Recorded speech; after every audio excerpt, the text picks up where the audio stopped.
new drinks are now at McDonald's. Like the strawberry watermelon refresher, the mango pineapple refresher with popping boba, and the Sprite berry blast topped with cold foam.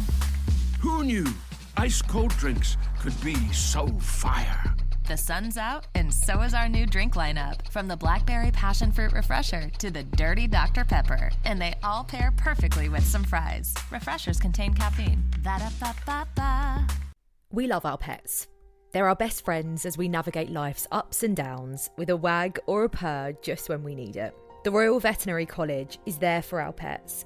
Home to Europe's largest small animal referrals hospital, with over 200 specialists providing expert care 24 hours a day, 365 days a year. The bond between a pet and their person is worth fighting for, and that's the belief that inspired the RVC Memory Tree, a beautiful handmade sculpture standing in the heart of the RVC Small Animal Referrals Hospital, adorned with gold, silver and copper leaves, each one engraved with the name of a beloved pet, and each one funding the extraordinary work happening there every day. For just £10 a month, you can dedicate a leaf in the name of your pet, celebrating your pet's life, whilst also helping to fund life-saving treatment and care for animals in need. Visit rvcact.com/memory tree to dedicate a leaf today and let your pet's memory live on.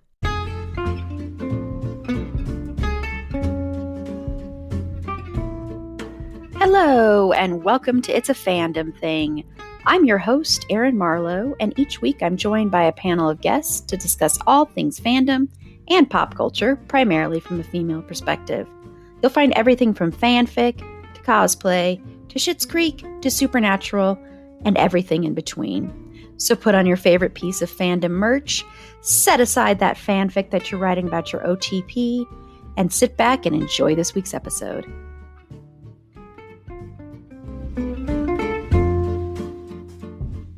Hello, and welcome to this week's episode of Pop Culture and Fandom News. I'm your host, Erin Marlowe, and on Friday's episode, we are continuing our Tom Cruise mini celebration with a discussion of the first film in my favorite action franchise, and that's Mission Impossible. And joining me on that episode and this week's episode of Pop Culture and Fandom News is the #1 Tom Cruise fan in the world.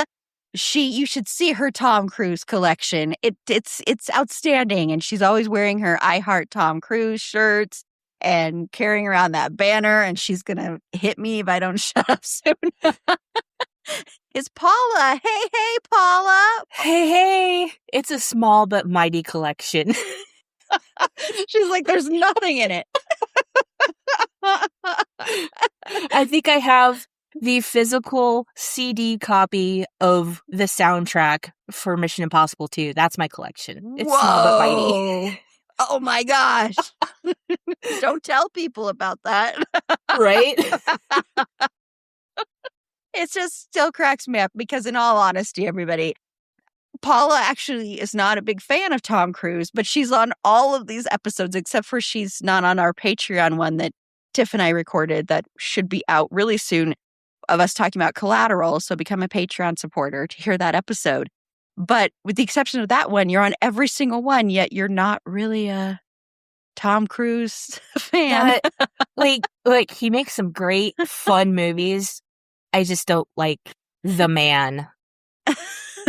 The man, the myth, the legend. The actor, the actor, he like I said, he has some great movies, but I don't like him as a person.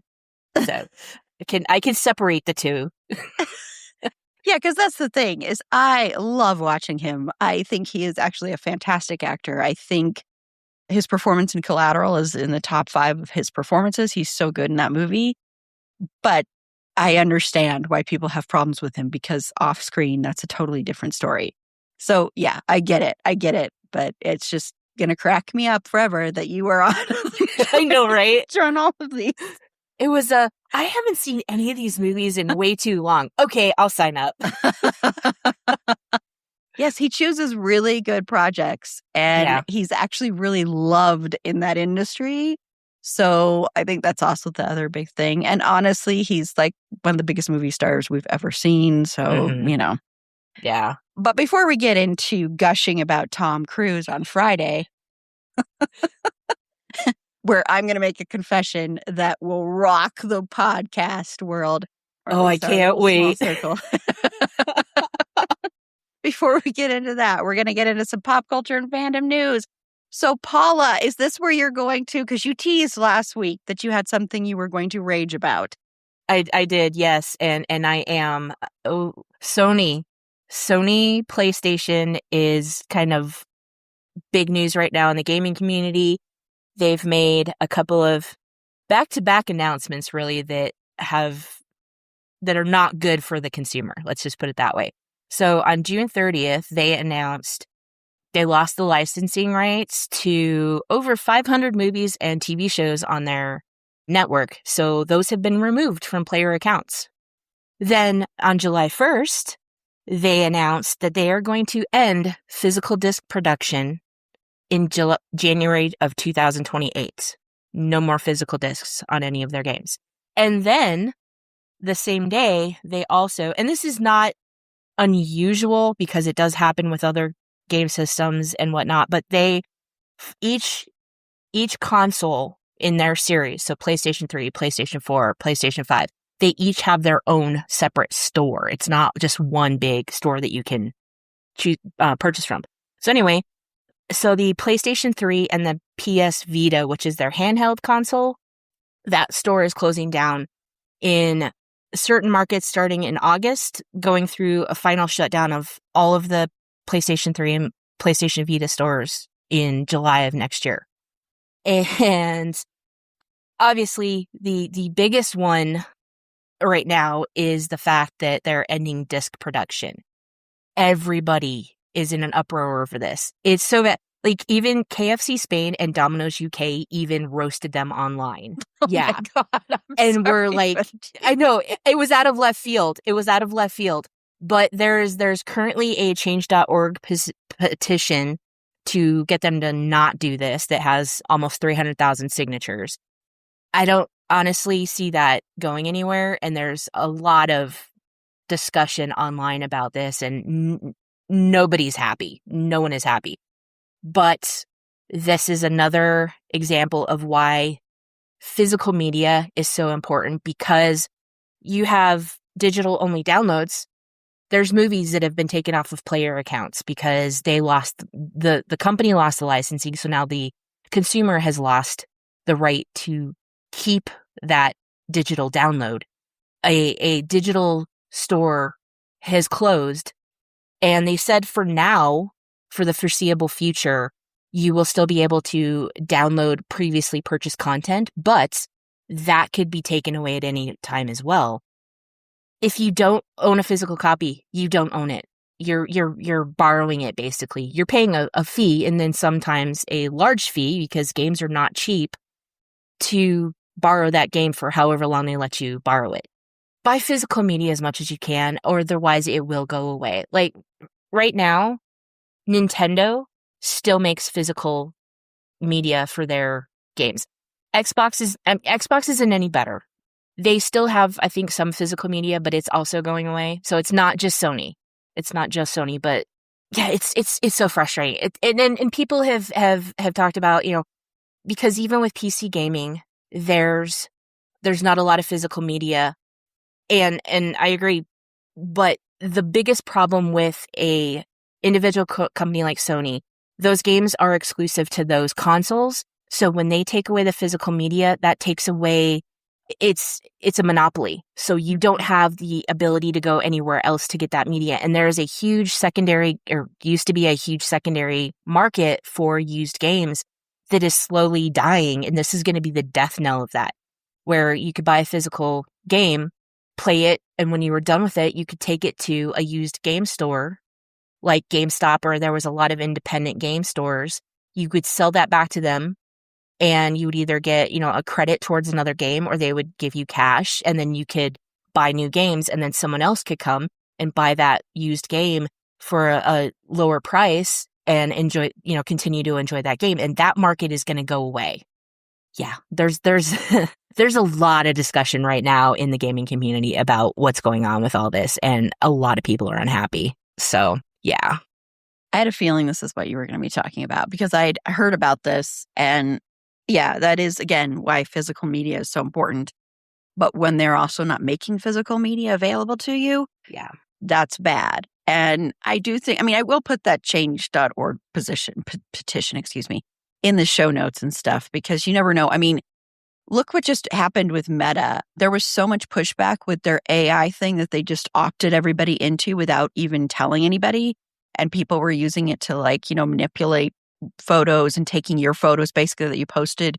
And you just automatically, unless you had known about it and opted out, gave permission for people to manipulate photos. I know there's a big, huge stir up in supernatural fandom because someone was taking people's photo ops and putting their face on the person in the photo op and then also manipulating pictures of Jensen Ackles to be like with this person, like they're in a relationship or something. Mm-hmm. And so all the pushback though, and like all the bullying, quote unquote, that people did against this, they've removed it.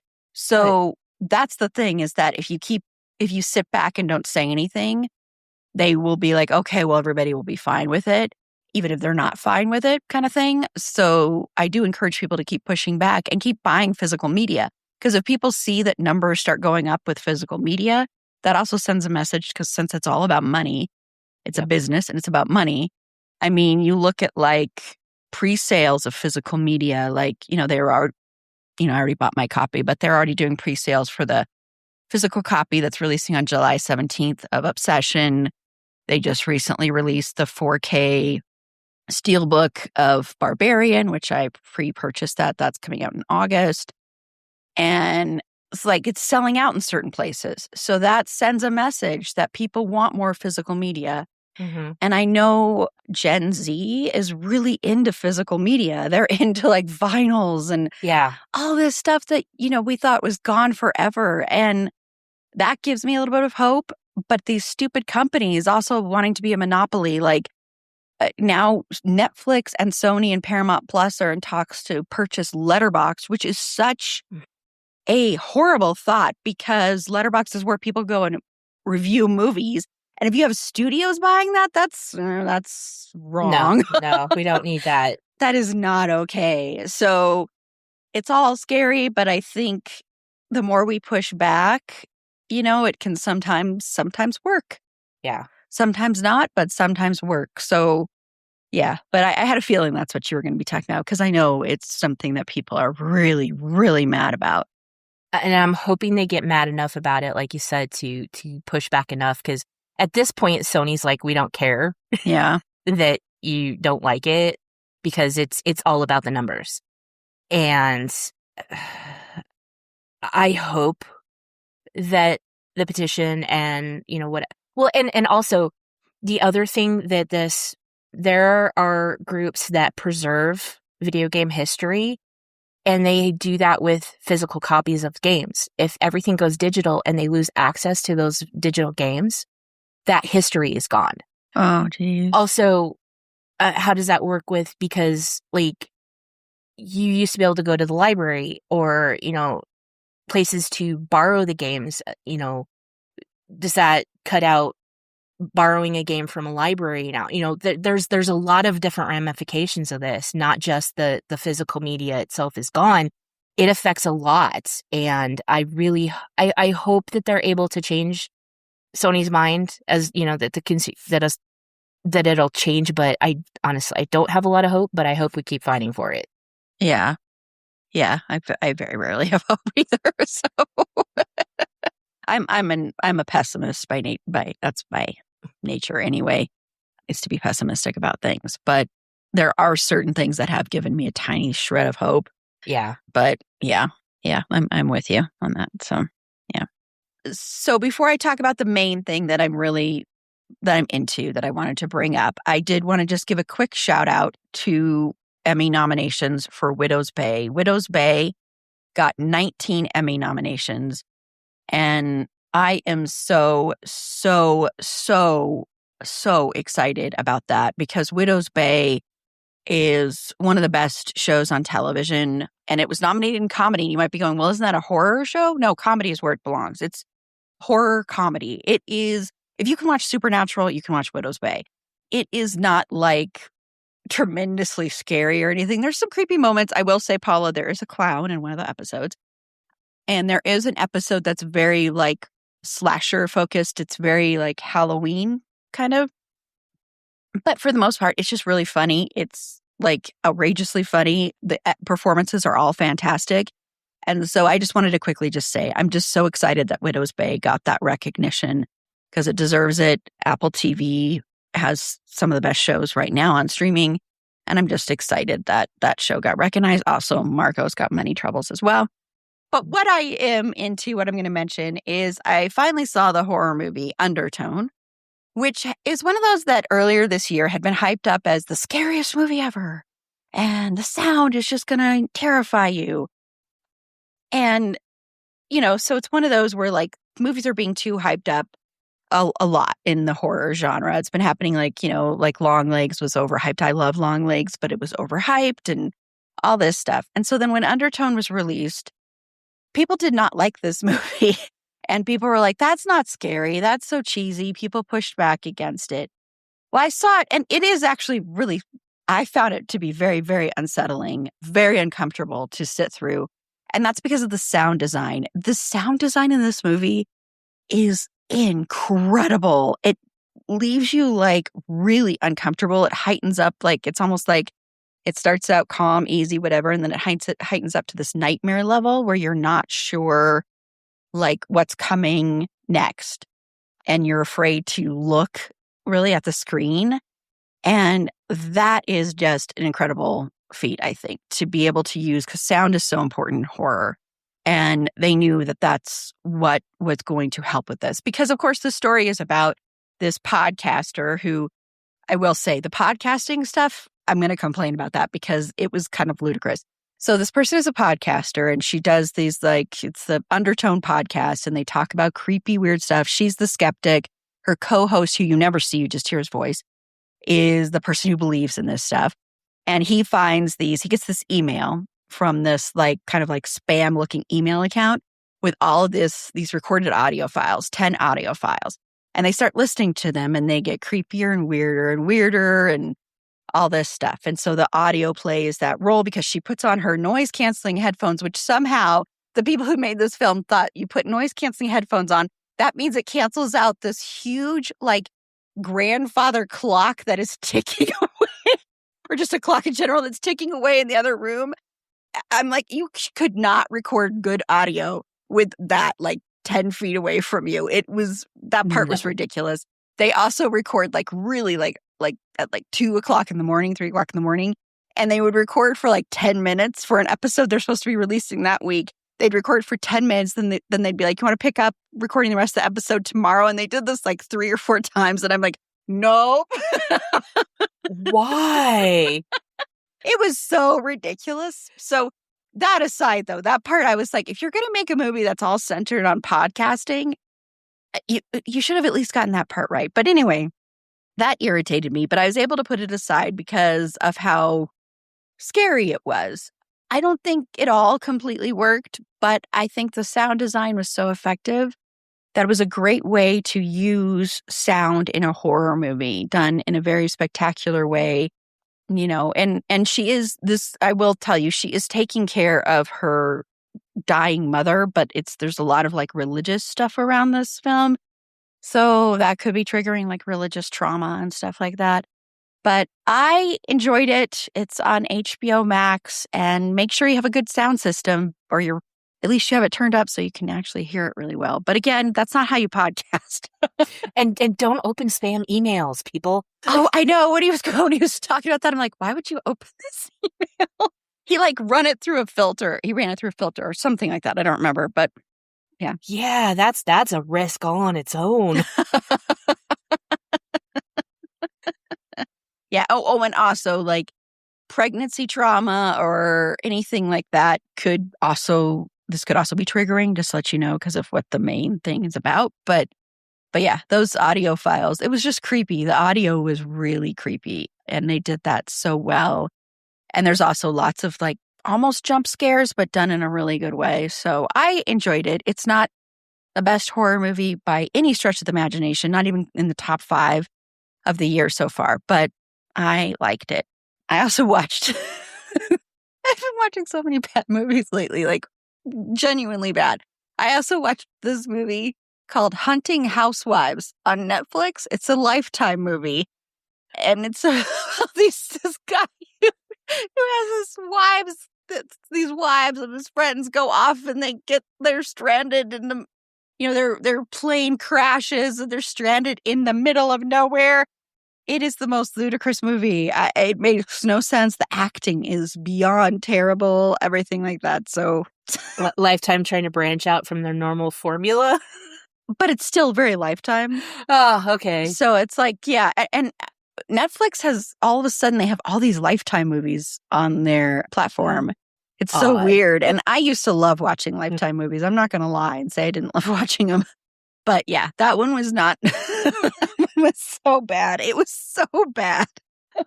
But that's one that's so bad that, unlike Psycho Killer, which is just, it's one that's so bad that I actually think it's kind of fun to watch if you're watching it with people, because you can just make fun of it the whole time. Those are the best bad movies. Yeah. Unlike Psycho Killer, that wanted to be scary and bad when it was just watching someone doing a Bane impression voice going around and worshiping Satan and killing people. That's, oh my gosh. That movie is so fucking bad. Like, it made me angry how bad that movie was. So Undertone, once again, is on HBO Max. I don't know if you can buy a physical copy of it, frankly. I don't think you can, but if you can and you like it, then definitely do that. Okay, when we come back, we're going to watch the trailer about 2 stoner chicks called The Wrong Girls. So we'll be right back. Sometimes us men don't think much about what we wear, particularly in the summer months. You find something that's not too hot, put it on and repeat until it falls apart. This episode is sponsored by Quince, and they are changing the game for men this summer. Quince makes high-quality essentials in genuinely good materials, like breathable European linen and soft organic cotton, priced 50 to 80% less than similar brands. They do that by working directly with ethical factories and cutting out all the middlemen. You're paying for what it actually is, not what it's been marketed as. Their European linen pants and shirts are the kind of thing you pick up as one item and end up wearing 3 times a week, starting from just $34. The tees are soft and actually fit well, and the lightweight cotton sweaters are genuinely useful when summer evenings turn on you without warning, as they tend to. And they've gone well beyond clothing. Custom upholstered sofas, ceramic cookware, premium bedding. It's become the kind of brand where you end up recommending it for everything, which is either a good sign or a sign you've become a person who recommends brands. Either way, for a man like me, the linen shirt is a game changer. You can wear it an embarrassing number of times this summer, and it never goes out of style or out of comfort. If you've been getting through summers on the same approach I used to use, then Quince is the upgrade for you. Elevate your summer wardrobe. Go to quince.com/wizardio for free shipping on your order and 365-day returns. Now available in Canada too. That's QUINCE.com/wizardio for free shipping and 365-day returns. Quince.com/wizardio. Okay, it's that time. Hit pause on us, click play on the link in the show notes for The Wrong Girls. And then when you hit play on us again, we will be back with our thoughts on this trailer about 2 stoner girls. Okay, so Paula's face is right now. I really had a hard time finding trailers this week, but so we just watched the trailer for The Wrong Girls. So Paula is jumping up and down in her seat right now. So are you going to go watch this one? I don't know. I'm so confused right now. What the hell was that? There's like talking cats, which one of them is Seth Rogen. Okay, so that makes sense. Seth Rogen and drugs in a movie. I mean, I love Kate McKinnon and Gina Davis. I don't think I've seen her in anything for ages. Yeah. But yeah, wow, that was like at first I was like, oh, this looks like, like the stoner kid movies from the 90s, It that we does, used. And then it took a turn and I'm like, I don't know what's happening. I don't know if I want to see this or not, but I was so confused. There's talking cats. Oh, and don't do drugs, kids, and especially don't take drugs that you don't know what they do. Because we're just like taking some random glow in the dark drug. Let's see what this does. Yeah. Oh, yeah. There's a lot going on there. Yeah. Yeah. I mean, it is very reminiscent of a 90s stoner film. And, I will say one thing that's in the plus side of this is you've got the two women aren't like high school chicks. So it's like, high school chicks. Can't I just said that? And that is kind of refreshing to me that it's actually women doing this. That is refreshing. I really, really admire Kristen Stewart. I really, really admire her as an artist and as a person. And so that attracts me. And I love Lakeith Stanfield. So that's attracts me. Gina Davis as well. Kate McKinnon, I go back and forth on. But yeah, so like the cast looks good. Sometimes talking animals drive me. I don't like them, even though I love animals and I love like Babe and all this stuff. It depends on how they do it. So I don't know. I'll probably stream this, to be quite frank. I probably won't see this in the theater unless I just really need to get out of the heat. And I'm just going to go to see this. I do want to say, speaking of Seth Rogen, and since, he's, of course, everybody knows he smokes a lot of pot. I mean, come on, he's very open about it. Like, no judgment, but... Yeah. He was... Oh, yeah, I'm definitely not judging him on that. He was interviewed not too long ago, and I actually really love this. And he was talking about the legalization, and someone asked him about that, about how that's changed sort of how you consume. And he said something along the lines of, well, I feel so bad taking business away from the people I used to get my drugs from that I'll still like split it 50-50 and I'll go to the people I used to. And he said, but I'll ask them, so where are you getting your stuff? And they're like, well, we buy it now at the places that sell it. Oh, that's amazing. And so, and Seth Rogen is so anti-AI. So I also just want to say that. And he, doesn't talk to James Franco. So he's cut that person out of his life. And James Franco is, an alleged horrible person. So kudos to him for that stuff. So. And kudos for supporting small business, I yes. guess. Yes. Yeah, it might just be in their heads that the animals are talking. So I don't know. Like I said, this will be one of those. If it's hot out, I'll watch it, but it's not something that is calling my name. It's I'm bored at 3 a.m. Let's throw something on kind of movie. Yeah, exactly. So we're going to take another quick break. And when we come back, I just thought we'd have a little bit of fun because I'm kind of like, I just need to have a fun break on here. And I'm just going to ask Paula what a dream Funko that she would like to have is that has not yet been released, or maybe it was and you can't find it anymore, or anything like that. So we'll be right back. Okay, so I got the idea of what we're going to be talking about because they released, and I've already bought her, but she's not shipping until December. They're not actually like releasing until December of Nikki from Obsession. So there's already an Obsession Funko that's been made. So I bought that, but that also led me to the question of, is there a dream Funko, Paula, that they've never made or that maybe they made and you never got a chance to get that you would love to have?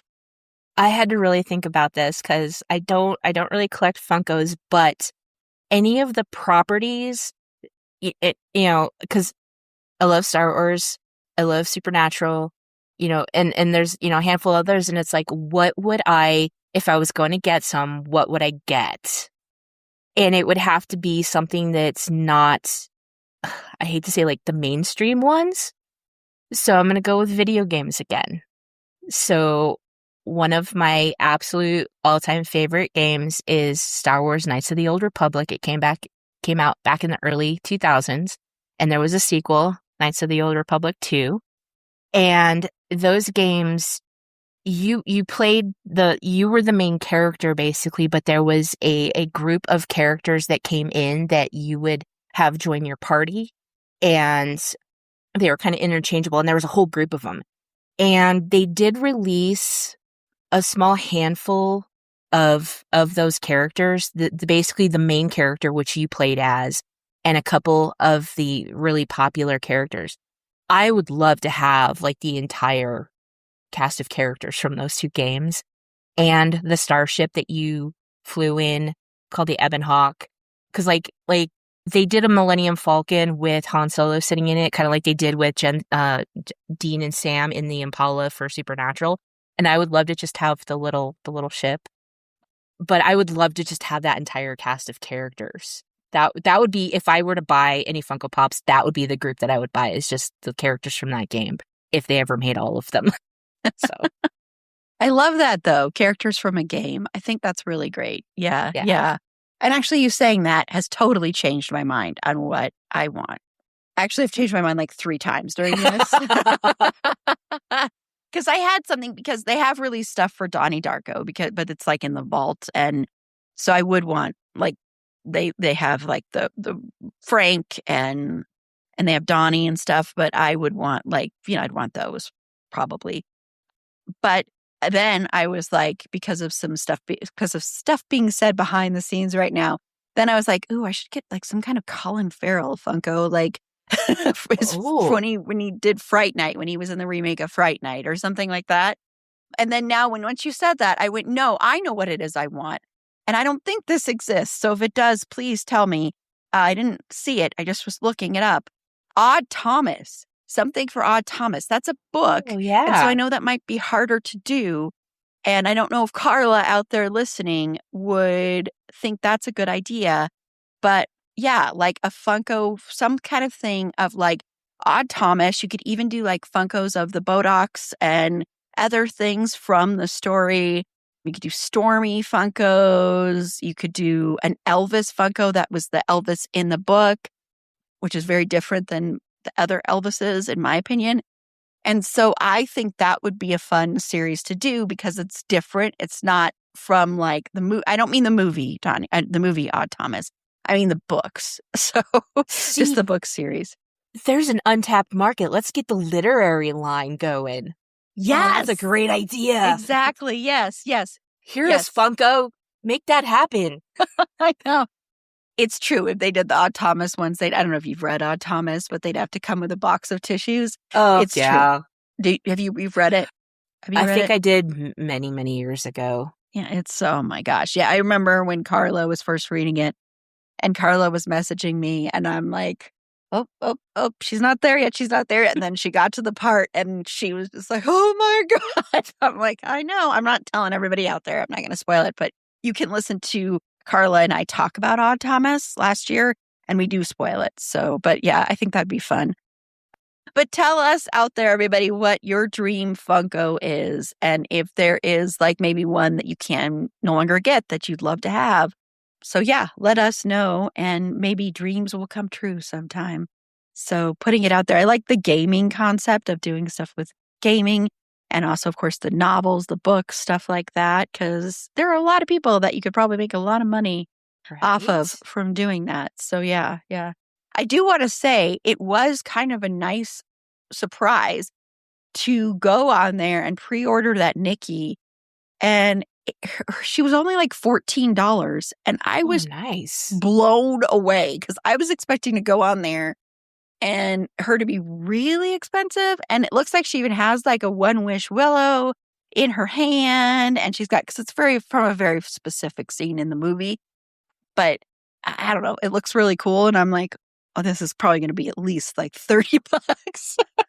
I was like, oh, $14, which I know a lot of them are that much, but it still surprised me because, people want to make a lot of money. And oh, sure. Okay, well, that'll do it for this week's episode of Pop Culture and Fandom News. Next week, I already know what trailer we're gonna watch because it should drop before, and it will be very, very on theme with what our Friday episodes are for the last week and these next 2 weeks. So you are in for a treat, Paula. Actually, I haven't seen the trailer yet, so I have no idea if you're in for a treat. Can't wait.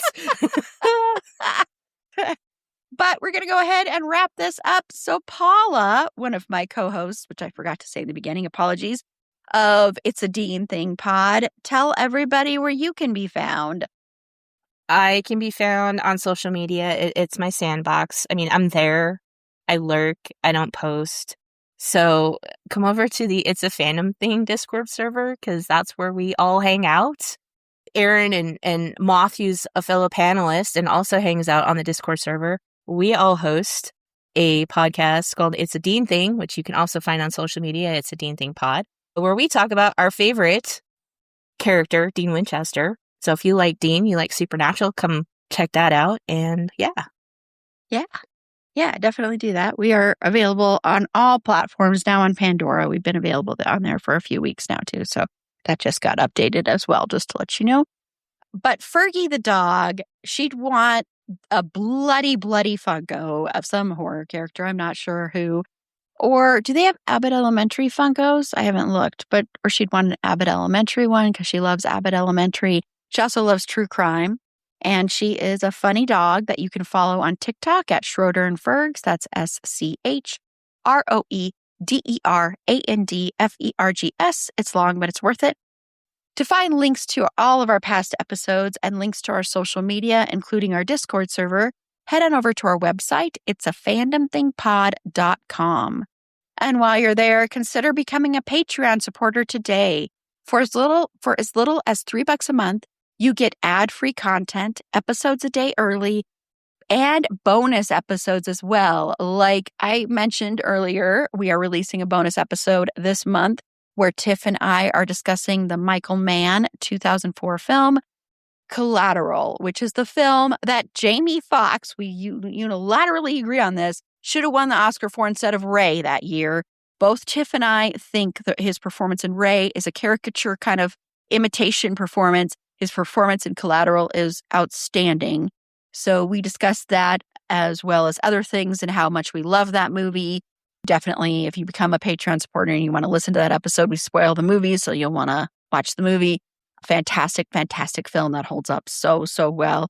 But you can click the link in our show notes or head on over to the Support Us tab on our website. Click the Patreon link there and become a supporter today. And also in August, we are going to have 2 bonus episodes. One discussing the final season of The Bear, which, spoiler alert, I loved. And one discussing the Vampire Lestat, which I am so heartbroken to report. I've only watched the first 2 episodes, but I am not loving it. And I'm very sad about that because I love the first 2 seasons of Interview with the Vampire. Think it's one of the best shows on television. This season, I'm not as on board. I know I'm in the minority here, but yeah, so just a warning on that. My panelists might be like, I don't want to record this anymore. I'm hoping it turns around. I still love Sam Reed, though. Sam Reed is still fantastic as Lestat, but there's something about it that's just not gelling for me. And there's another part that they're doing that I knew was going to happen, but I'm still having a hard time with it. So yeah, but we still have other great content. And like I said, ad-free episodes a day early. Occasionally you win prizes, all that good stuff. So click the link in the show notes again, or head on over to our website. It's a fandomthingpod.com and the Support Us tab there. And on Friday's episode, your mission, should you choose to accept it, is to listen to Paula and I talk about the first entry in my favorite action franchise, Mission Impossible, which is turning 30 years old. Not as bad as 40-year-old Top Gun. True. But still. So until next time, remember, it's a fandom thing. Black Lives Matter, Stop Asian Hate, and Free Palestine.